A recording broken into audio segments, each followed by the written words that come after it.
इकडे बाहेरच्या लोकांना कळवलं. सर्वप्रथम तुम्ही आमच्या गावात आले याबद्दल आम्ही तुमचे सुद्धा आभारी आहोत. आणि माझं नाव सौ वंदना रामदास मोरे, सिंधी बुजुर्ग, तालुका अचलपूर, जिल्हा अमरावती. याआधी आमच्या गावामध्ये 10 वर्षाच्या आधी म्हटलं तरी चालेल, खूप पाण्याची भीषण समस्या होती. रात्रीचे हिवाळा, पावसाळा, उन्हाळा या तिन्ही ऋतूमध्ये आम्ही रात्रीचे 2-2, 3-3 वाजेपर्यंत सर्व महिला ह्या जागरण करत होत्या. काही घरी पुरुष सुद्धा जागरण करत होते. सगळ्यांना 2-2, 3-3 वाजे थंडीच्या वेळेमध्ये काही लोक शेकोटी करून बसायचे, उन्हाळ्यामध्ये सुद्धा बसत होते. असे आम्ही 8-10 वर्ष काढले दुःखामध्ये. खूप भीषण समस्या होती. त्याच्यानंतर काही ग्रामपंचायत यामध्ये काही करू शकली नाही, कारण पाणी पुरत नव्हतं. पाणी हे जमिनीमधलं एकदम खोलवर होतं, त्यामुळे पाणी पुरत नसल्या कारण नळाला धारा नसल्या, पाणी नसे, काहीच नव्हतं. त्यानंतर कसे बसे लोकांनी बोर केले. काही बोरमध्ये 50 जण, 40 जण, काही 30 जण असे एका एका बोरमध्ये. आमच्या गावामध्ये कमीत कमी 40 ते 50 बोर आम्ही स्वतःहून केलेले आहे. मग त्या बोरमध्ये आम्हाला खूप आनंद झाला. पहिले हे 10 वर्ष आमचे खूप दुःखात गेले, कठीण गेले.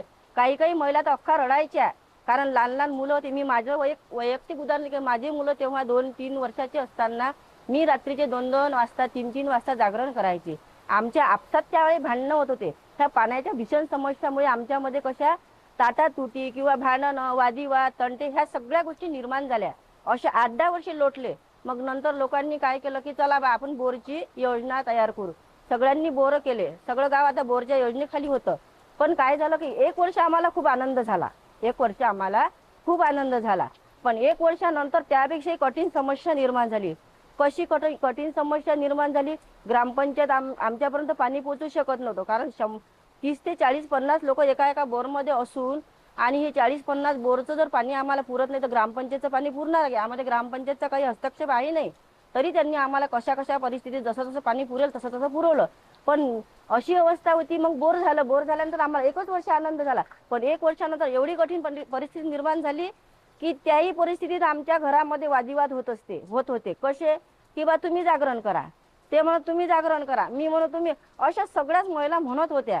का? की उन्हाळा जसा चालू झाला मार्चपासून तशा अख्खा पाण्याच्या पातळ्या खोल गेल्या कारणास्तव काय झालं की वादविवाद निर्माण झाले. एकामेकाचे शेजाऱ्याचे सुद्धा भांडणं सुरू झाले की बा तू लावलं, 4 तास झाले तुझं पाणी झालं नाही, मी कधी भरू, मला शेतात. आणि आम्ही एक शेत मजूर महिलामध्ये जर विचार केला तर सगळ्यात जास्त संख्येनं महिला आहेत.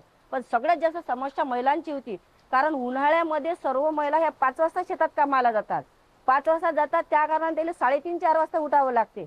मग 3:30-4 वाजता उठणाऱ्या महिला जर 2 वाजेपर्यंत जागरण करू शकतात तर किती कठीण परिस्थिती आहे हा तुम्ही विचार करू शकता. तुम्ही या गोष्टी समजू शकता. अशा परिस्थिती असल्या कारण काही महिलांच्या मजुऱ्या पडत होत्या, काही मजूर घरी राहत होते. परिस्थिती आर्थिक असल्यामुळे मजुरी पडत होती. दुसरीकडे त्यांना पाणी मिळत नव्हतं. पण काही लोक कसे करत होते की वादविवाद करत होते. काही लोक स्वभावाने शांत होते, ते दबकून राहत होते. बिचारे पाणी भेटत नव्हतं, मजुरी पडत होती. असे गावामध्ये तंटे निर्माण झाले. तंट्यामध्ये गाव समजा थोडं थोडं जायला लागलं पाण्याच्या समस्येमुळे. घरामध्ये सुद्धा वादविवाद व्हायला लागले, शेजाऱ्या पाजाऱ्यामध्ये सुद्धा वादविवाद व्हायला लागले. त्यानंतर काय झालं, अशा आमच्या समस्या निर्माण झाल्या. आणि दुसरी एक अशी समस्या निर्माण झाली की प्रत्येक मानवी जीवनामध्ये, माणसाच्या जीवनात अशी एक गोष्ट आहे की सर्व उत्कृष्ट संपत्ती ती आरोग्य संपत्ती असते. पण त्या आरोग्य संपत्तीला एक धोका देणारं पाण्यापासून असं निर्माण झालं की पाण्याची पातळी खोल गेल्यामुळे त्या बोरच्या पाण्यामध्ये क्षार यायला लागले. अख्खा पाण्यामध्ये 2 दिवसाच्या पर्यंत आम्हाला पाणी ते वापरता येत नव्हतं. खूप खूप असे क्षार जमा होत होते. एवढंच नव्हे तर कूलरच्या आमच्या ज्या ताट्या होत्या त्या बुजून जात होत्या. म्हणजे पाणी नव्हतं आणि क्षारही आले. म्हणजे आरोग्याच्या दृष्टीने कठीण परिस्थिती होती. आणि समस्या तर होती, तंट्यातही आम्ही सगळ्या सगळ्या समस्या आमच्या सोबत या निर्माण झाल्या. त्यानंतर मग काय झालं की बा आता कसं करा, काय करा. काही लोक, 4 लोक विचार करत होते काय करा कसं करा, काही समजत नव्हतं. मग अशात 2-4 समस्या निर्माण झाल्यानंतर आम्ही इथं जात होतो, तिथं जात होतो, कोणत्या सदस्याकडे, कोणत्या आमदाराकडे, कोणाकडे. पण ते या प्रश्नाकडे काही विशेष लक्ष देऊ शकले नाही. आणि हे जे स्वापन नदीचं पाणी येणार याची आम्ही खूप वाट पाहिली. पण यामध्ये कोणच आमचा असा काही प्रश्न सोडवला नाही आणि सुटला सुद्धा नाही. पण झालं काय की आमच्या गावामध्ये भुलेश्वरी नावाची नदी आहे. ही नदी आतापर्यंत होतीच, याच्या पहिले होती, पण ते कशी तुटक ताटक कुकडून कशी नदी आपला मार्ग काढतच असते. घडी तिकडे कडी तिकडे, जसा तिचा मार्ग होता तशी ती आपलं पाणी कोणत्याही दिशेनं वाहत होती, पण कधी फक्त आणि फक्त पावसाळ्यामध्ये. अशी महिलांची तर एवढी परिस्थिती होती की आम्ही स्वतः इथं उपस्थित त्या महिला आजही आहेत की रात्री 4 गुंड पाणी भरायच्या. 4 गुंड पाणी भरल्यानंतर अर्धा तास बोर बंद ठेवा लागे. 4 गुंड पाणी भरल्यानंतर अर्धा तास बोर बंद ठेवा लागे. अजून अर्धा तास झाल्यानंतर अर्ध्या तासाच्या फरकानं आम्ही 4 गुंड पाणी भरत होतो. तर किती परिस्थिती कठीण असेल. त्याच्यानंतर आमच्या गावामध्ये या नदीमध्ये खोलीकरण करण्यात आलं.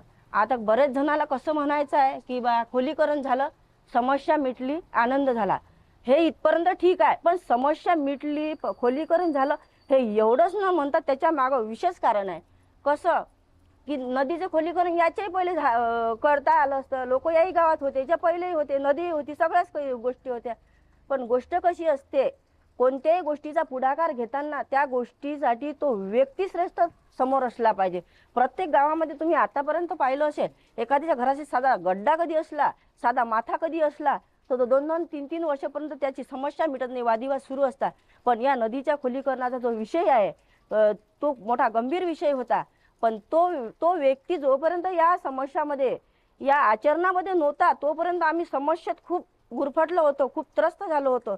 पण जेव्हा हे व्यक्ती या समस्येमध्ये, जेव्हा या आचरणामध्ये हे व्यक्ती आले की जसं बा आर्ट ऑफ लिव्हिंग ही एक टीम आहे. या टीममध्ये आमच्या गावचे आमचे दादा मंगेश भाऊ सांगोळे, अनिल दादा, तसेच आमचे भरत दादा लहाने, सांगोळे फॅमिली पूर्ण, आजूबाजूचे हे सगळे लोक एका ठिकाणी एकत्र येऊन यांनी या गोष्टीचा विचार केला की चला बा लोक, वास्तविक पाहता या लोकांना या गोष्टीची काहीच गरज नव्हती. त्याचं स्पेशल बोर होतं, त्याच्या घरी पाणी होती, स्वतःच्या शेती होत्या, सर्व्हिस पण होते, सगळ्या गोष्टी होत्या. पण जनसेवा कोणी करू शकत नाही. शेती करते, नोकरी करते, सगळ्या गोष्टी करतात, पण जनसेवा, देशसेवा, समाजसेवा ह्या गोष्टीकडे विशेष लोक भर देत नाही. पण आपण या गोष्टीवर विशेष भर दिला पाहिजे. त्यांनी ह्या गोष्टी उचलून घेतल्या म्हणून नदी. आणि मग या नदीचं जेव्हा खोलीकरण करण्यात आलं या व्यक्तींपासून, तर तेव्हा या सगळ्या ज्या 40-50 बोर ज्या होत्या त्या सगळ्या बोरला पाणी आलं, भरपूर पाणी आलं. त्यातून आमच्या 3 समस्या मिटल्या. एक म्हणजे आरोग्याच्या हिताचा जो प्रश्न होता की जे क्षार आमच्या पोटामध्ये जात होते ते नाहीसे झाले. त्यानंतर प्रत्येकाला पाणी मिळून राहिलं, सगळ्यांना भरपूर अशी पाण्याची संधी मिळाली. प्रत्येकजण आपापल्या कामावर जात आहे, भरपूर पाणी भरत आहे. असा कोणताही व्यक्ती असा नाही आजच्या दिवशी की बा त्याला पाणी मिळालं नाही म्हणून. आणि एकही बोर असं नाही की ज्या बोरला पाणी नाही म्हणून. या नदीच्या खोलीकरणाचा एवढा फायदा सगळ्या बोरना झाला, सगळ्या व्यक्तींना झाला. एवढेच नव्हे की तर त्या नदीच्या किनाऱ्यावर आजूबाजूला ज्या शेती आहेत शेतकऱ्यांच्या, त्यांच्या शेतीला सुद्धा काही दिवसापर्यंत कसा ओलावा टिकून आहे, त्यांना सुद्धा, शेतीवाल्यांना सुद्धा फायदा झाला आणि या गावातल्या लोकांना सुद्धा फायदा झाला. सगळ्या बोरची लेवल एकदम फुल आहे, सगळ्यांना पाणी भरपूर मिळत आहे. आमच्या बोरची तर अशी परिस्थिती आहे की आसपासचे जे लोक आहेत शेजारचे बोरपासून, त्या लोकांना 2 व्यक्तींना 2 कनेक्शन चालू ठेवावे लागतात. म्हणजे एवढं भरपूर पाणी आहे. सांगायचं तात्पर्य असं की एवढ्या कठीण समस्या असताना सुद्धा या नदीचं खोलीकरण झाल्या कारणानं एवढ्या लोकांच्या समस्या दूर झाल्या. आणि आम्ही हेही म्हणतो की यानंतर यात ज्या 2022-23 मध्ये जे खोलीकरण झालं, हे जर याच्या आधी झालं असतं तर फार चांगलं झालं असतं. आणि याच्यानंतर कदाचित पुढे जर अशी वेळ आली तर याही पुढे व्हायला पाहिजेच असं आमचं म्हणणं आहे, गावकऱ्यांचं सुद्धा. पण हे जे काम झालं नदीचं खोलीकरण, यामध्ये सगळ्यांच्या समस्या दूर झाल्या, कमी झाल्या. सगळ्यांना पाणी मिळते, शेतीला सुद्धा, गुरेढोरे आणि मानव सुद्धा, यांना सगळ्या पाण्याच्या समस्या दूर झाल्या. सगळ्या पाण्याची लेवल भरपूर आहे, कोणाच्याच बोरची काहीच कंप्लेंट नाही, भरपूर ठिकाणी पाणी मिळते आणि काहीच असं चुकीचं नाही असं म्हणायचं आहे.